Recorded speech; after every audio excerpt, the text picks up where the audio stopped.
Hi, everybody.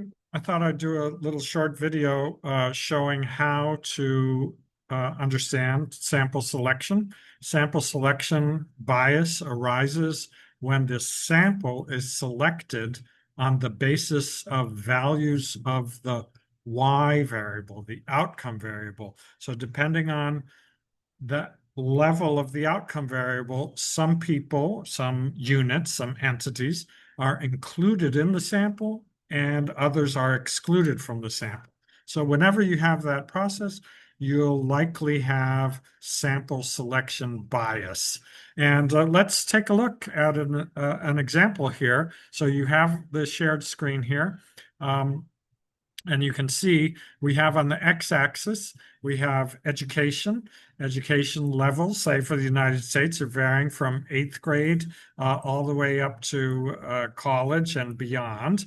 And the way we've drawn our population is that we have a true relationship here. So we'll call this line the true relationship. Notice that it's nonlinear. We, for low levels of education, there's a rising level of earnings. We're measuring earnings here on the y-axis. So for low levels of education, there's rising earnings. Earnings continue to rise all the way through 12th grade, through high school.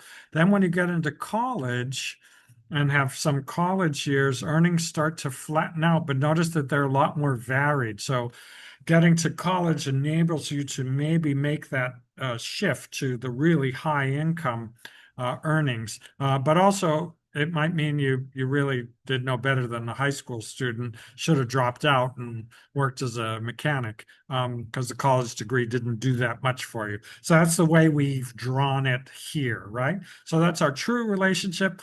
We have our scatter plot of points. So here's a bunch of points here, right? So that's our true relationship. Now, what we imagine is that we have a threshold. That is, in our sample, we only observe people who are above 50,000 in earnings. Maybe these are full-time workers. So we only observe full-time workers and we don't observe people who earn less than $50,000. So that means anybody who's in this area here, any observations here are not observed in our sample. So we just don't see them, not observed in, as I put here, not observed in the sample. We only observe what's above that. So what's going to be the case? Well, let me erase all this. What's going to happen then is we're going to estimate a line that's going to fit the observations that we observe. So that best fit line might look like this, right? So that's what seems to fit the observations that we have. So clearly the relationship that we estimate, this is our beta 1 hat, is biased. It's considerably flatter. Our true relationship, well, if we had a nonlinear relationship, we'd correctly estimate, if we had a quadratic term, we'd correctly estimate this.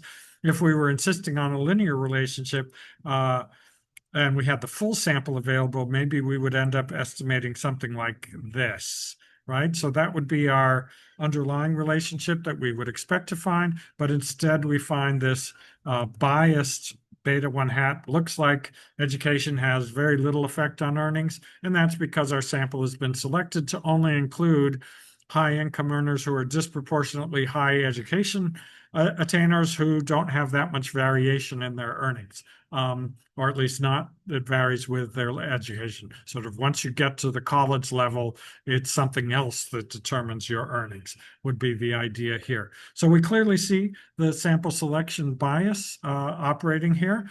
There are numerous other examples in the videos that I've created for you, so you should make sure you're comfortable with this idea of sample selection bias.